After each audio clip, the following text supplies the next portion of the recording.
On this week's edition of New York Now, it was the last week of this year's legislative session in Albany. We'll tell you what happened and what did not with this week's panel. Then, the state's invested more than $500 million in the Olympic Regional Development Authority in Lake Placid. NPR's Brian Mann joins us with that story. And later, we take you to a school where poetry is being used in a different way.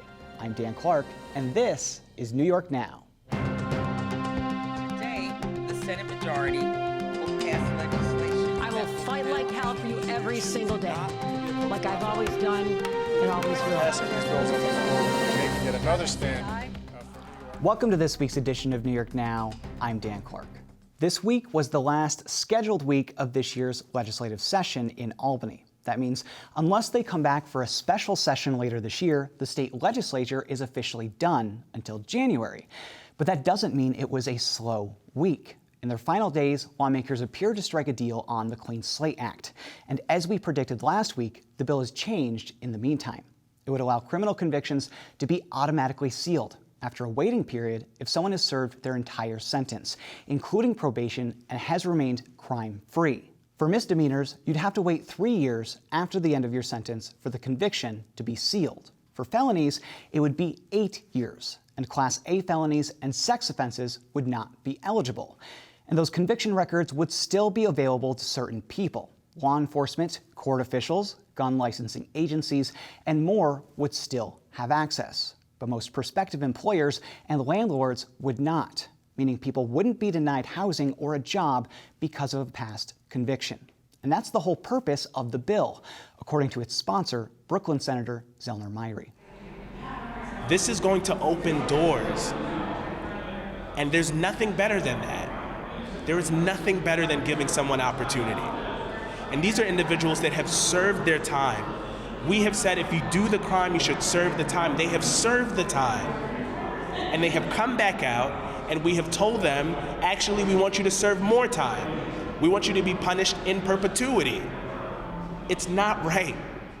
But as of Friday morning, that bill still hadn't passed, and we don't know for sure if it will. We tape on Friday mornings, and lawmakers still have today to vote.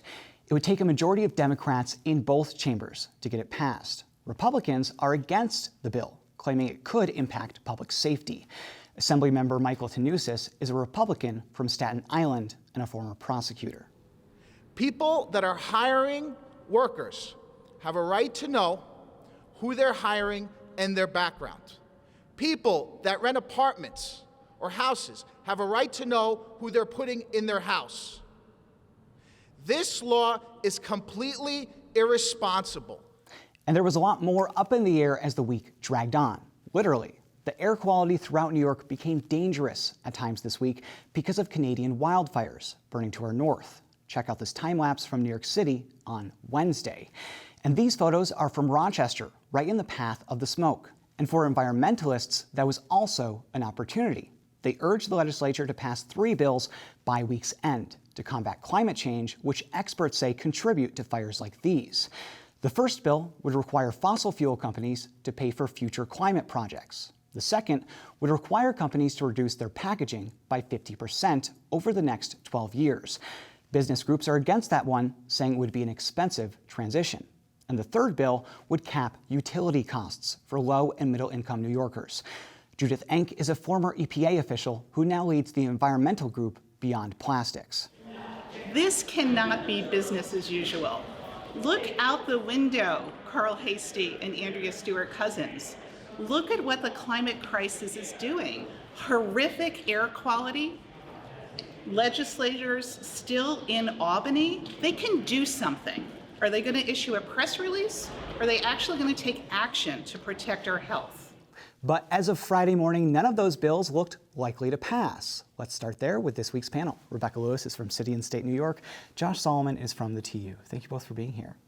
I want to start with the housing deal that we now know fell apart kind of in the final days of session. So I have the printout here of the statement from the legislative leaders. They had basically told everybody that they had a deal between the Senate and the Assembly that included things like housing vouchers, extension of 421A, which we talked about a little bit on the show, good cause eviction, a bunch of other stuff. Rebecca, you've been watching this. What do you think happened here? I mean, they blame it on the governor not wanting to go along with their package, but this is something that they've been working on for presumably 5 months. Well, that's a lot of presumption. They didn't form a working group until about a week before the end of session, so hard to say. Yeah. It depends on who you ask. I have sources in the legislature who will say conflicting things, who will say, yes, we had the votes on, in particular, good cause eviction, a version of it that is easily the most controversial part of that housing package, who say, well, my understanding was we didn't quite have a deal, but we're, close to it and we were getting the votes, and then others who said, no, we absolutely had a deal, we had the votes, and the governor killed it. So either way, the placing the blame on the governor at the very least takes the pressure off of the legislative leaders, although we are still seeing plenty of housing and tenant advocates place the blame squarely on legislative leaders because it's their job to pass bills and not worry about whether or not the governor is going to veto them. Right, the governor had responded, not the governor, but her communications director had responded to the press in a statement basically saying, if you had a deal, why didn't you pass it? Because that's how government works. They pass the bills, like you said. She can decide if she wants to veto it or sign it. I think that everybody likes to get a three-way deal so you don't have that embarrassing moment of a veto. I think that's what they were trying to go for. I'm interested to see if they do anything between now and the next session. Josh, what do you think? Well, the big piece here is that good cause eviction is really wanted by progressives in the city. Those progressives or those lawmakers, maybe they're not like DSA progressives, are the ones who are likely to be challenged in the primary. Right. And the housing advocates are the ones who are likely to run a candidate against them. So they need to at least say, we did everything we could to try to pass this. It's their fault. Whether it's the leader, whether it's the governor, it's useful for them to say, we could have done it, but couldn't.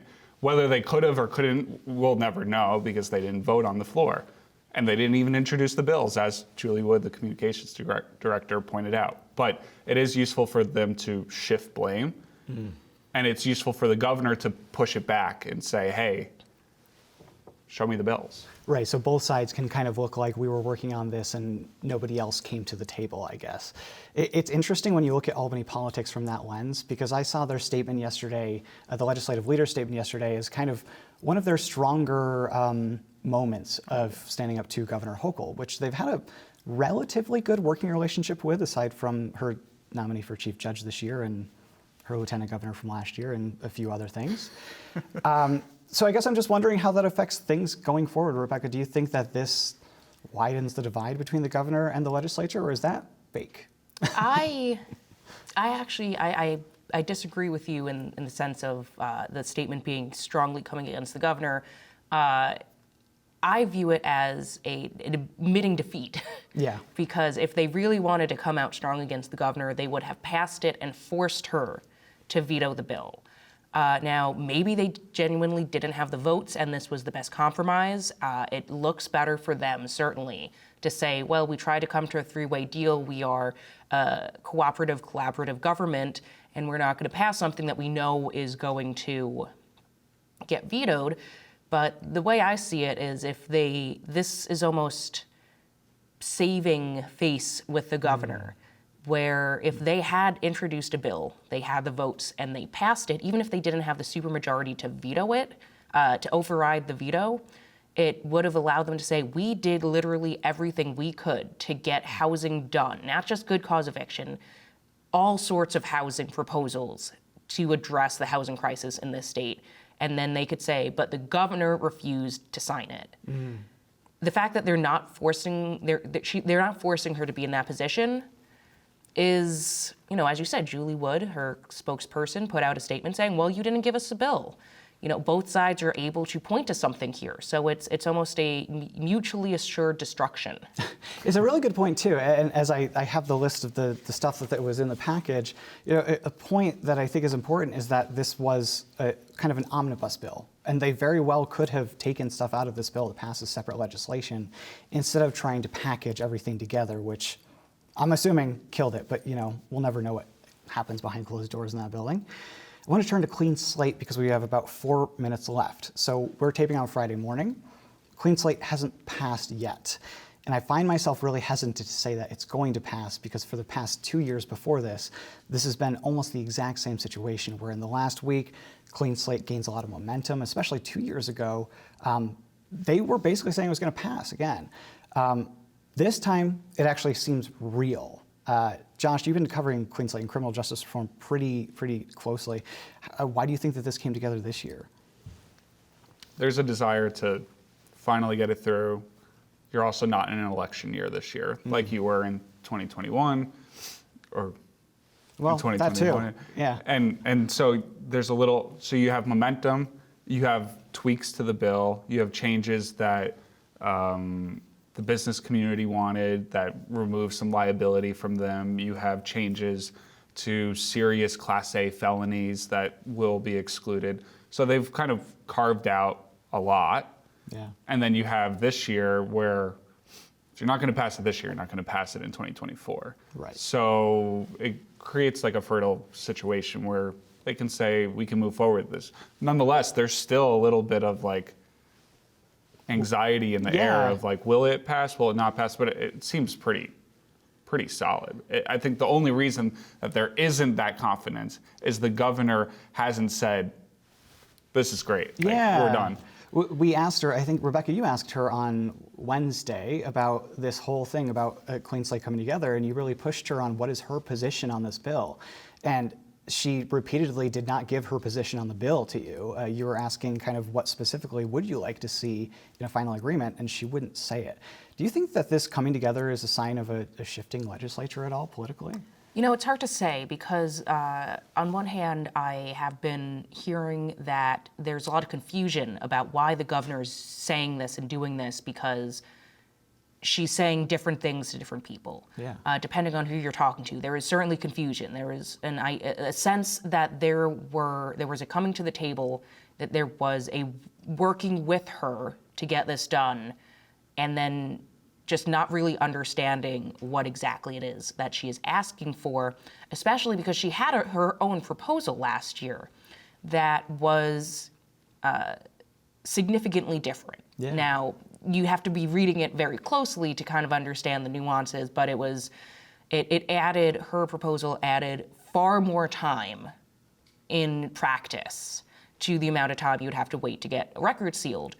And that's one thing that, for the most part, has remained the same in the legislative version. The only thing that changed was it went from 7 years to 8 years post-release if you stay out of trouble. It did not incorporate Hochul's version of calculating what exactly does 8 years mean. Right. And so the various changes, some of the changes were made for hesitant assembly members where the bill has died in the past. Some of it was made for concerns, as Josh said, for business leaders and just generally, concerns about, well, will this apply to a murderer? But not the main difference between the governor and the legislature based on her proposal from last year and the fact that she won't say specifically what it is that's still potentially the holdup because she called this conceptual. Right. It doesn't really leave much to go off of other than what she said last year. And what she said last year, there's still a difference between that and what we have now. Well, we will see how it shakes out later today. Maybe I won't. I don't think I'm going to go to the Capitol, so good luck to both of you. Rebecca Lewis from City and State New York, Josh Solomon from the TU. Thank you both.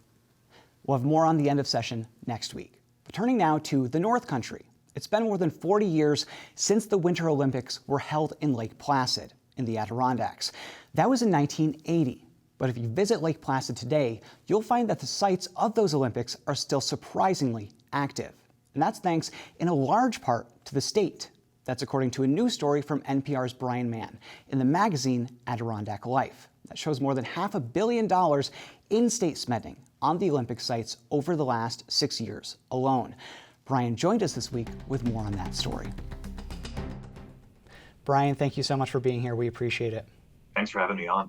Of course. So we're talking about a little more than $500 million invested in the Olympic Regional Development Authority up there in Lake Placid over the last 6 years. It's a lot of money. I think anybody can recognize that.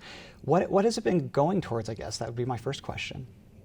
Well, I think the thing that shocked us when we started investigating, because that was the number that got our attention, is it actually is already a lot more money than that. It's already up around $700 million that's been spent on the Olympic Authority.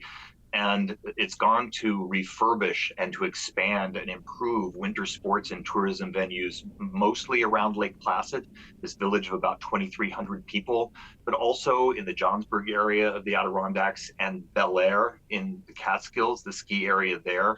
And the vision is that this will revitalize and kind of create a golden age for winter sports and tourism in the North Country. But what we found is that the price tag is just incredibly high. The ORDA officials themselves describe this taxpayer spending as unprecedented. So do we know what changed there? You report in the story how there was a major uptick in spending towards ORDA up there. Do we know what changed in the last 6 years right before that to make the state start investing? It's really a shocking and kind of tectonic shift. So what we saw for years was Albany officials complaining to ORDA when they would lose $5 or $10 million, and that would be described as red ink. And so about 6 years ago, the current CEO of ORDA, Mike Pratt, went to Albany with other boosters of the Olympic vision, and they convinced the Cuomo administration to flip that narrative. We're not going to talk about losses of $5 million. Let's talk about investments of $150 million. And ultimately, what we find is that they are now on track within the next couple of years to spend $1 billion. And what Albany officials say is, look, we think that this will create economic activity, it'll attract tourists, it'll be a really big boon to the North Country and also to the Catskills. What we found were some real questions about the management and the planning to make that huge investment actually pay off. Yeah, talk to me about that part. What were those questions that you found? What did you see? Well, so ORDA has always had a very troubled financial history. Just before this surge of spending began, the comptroller issued a report slamming the organization for having poor planning, poor accounting procedures. It was really a deep dive on the organization's accounting, and it was not pretty.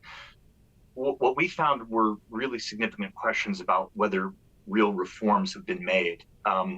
Despite this vast surge of money, it was often difficult to find out exactly where the money would be going. In many years, including the last couple of years, ORDA has been given huge amounts of money, more than $100 million by Albany, without any really specific list of what that money would be spent on. And what we just saw this last winter with the World University Games, this was the biggest winter sports event in upstate New York in a generation.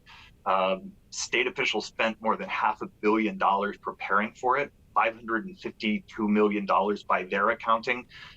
And what we found was that it generated only about $700,000 in actual ticket sales. Wow. And none of that money went to ORDA.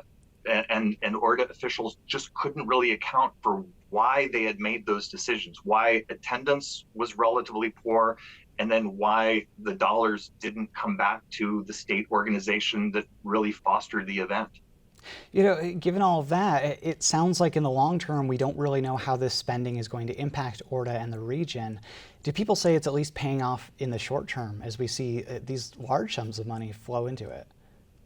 Look, if you spend hundreds of millions of dollars on small mountain villages, there's going to be an economic impact. And there are many people who we spoke to who say ORDA is an essential organization. Now that the scale of spending is literally tenfold what it used to be, what we wanted to ask is exactly that question. Is there planning for how this is all going to work long term? And we really couldn't find that plan. ORDA officials believe they are a bigger and bigger economic engine for upstate New York. We found questions about that, but clearly revenues are up, crowds are bigger, but at the same time, expenses to taxpayers also appear to be on the rise. All right, NPR's Brian Mann, great reporting. Thank you so much. Thanks for having me on. And another factor impacting all of this is climate change and how ORDA will cope with it. We'll link to that full story on our website. As always, that's at nynow.org. poemrenovation.org. But turning now to education in New York. Poem Renovation is a free website where you can take words from a poem, mix them up, and rearrange them to make a new poem. The artist who created the site says it's designed for self-expression. And now she's brought that concept into the classroom. In this story from producer Catherine Rafferty, we see a different side of poetry at a local school district. Take a look.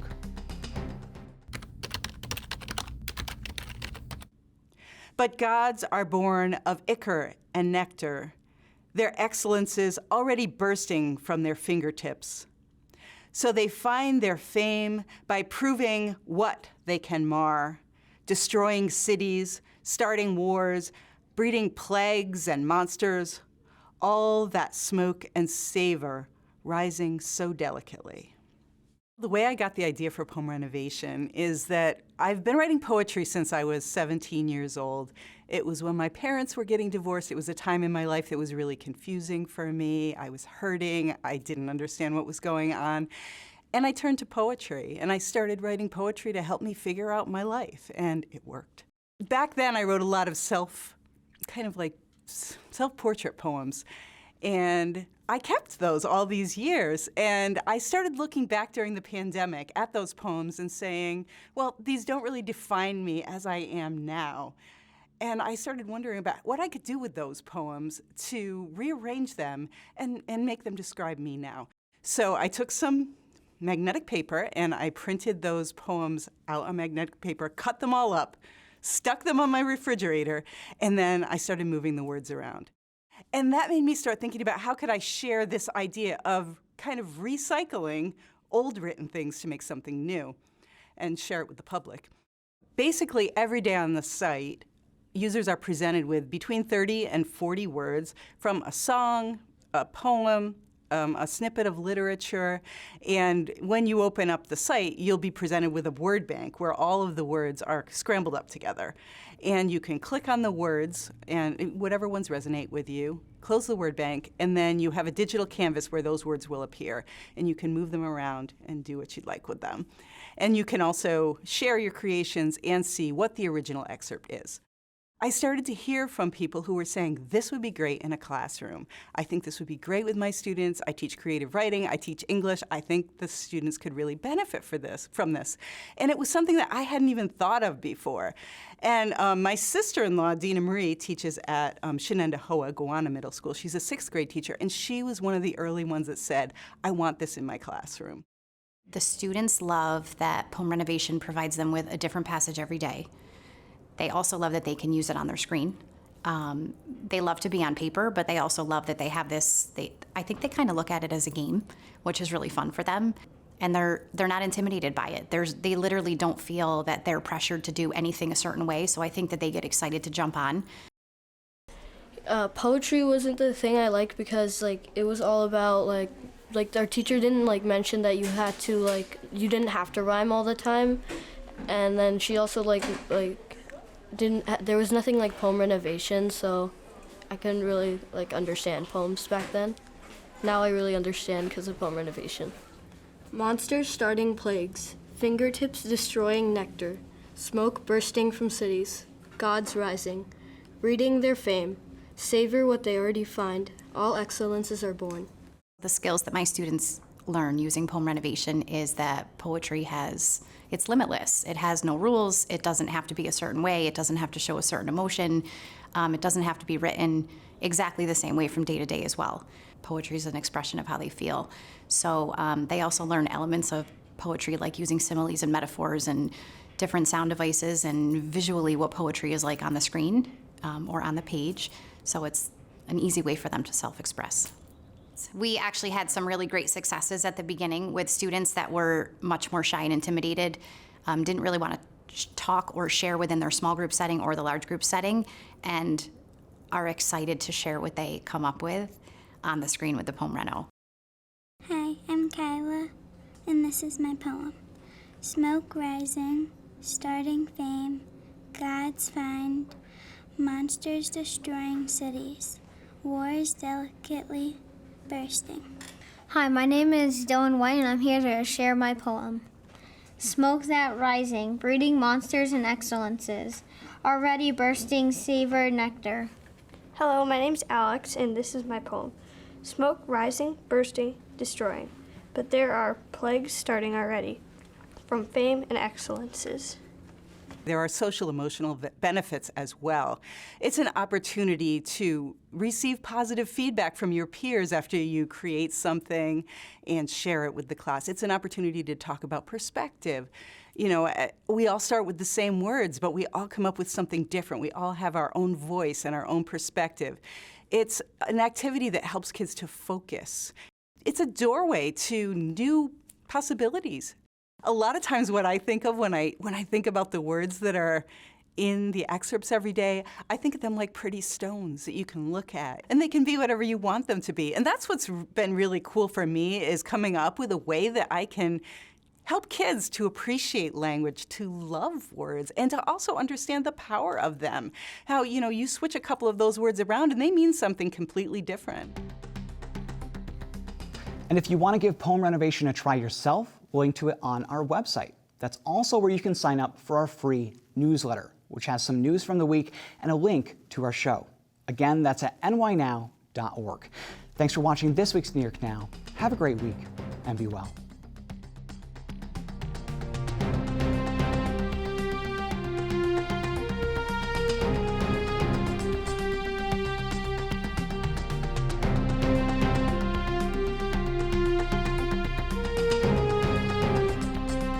Funding for New York Now is provided by WNET and by the New York State Education Department.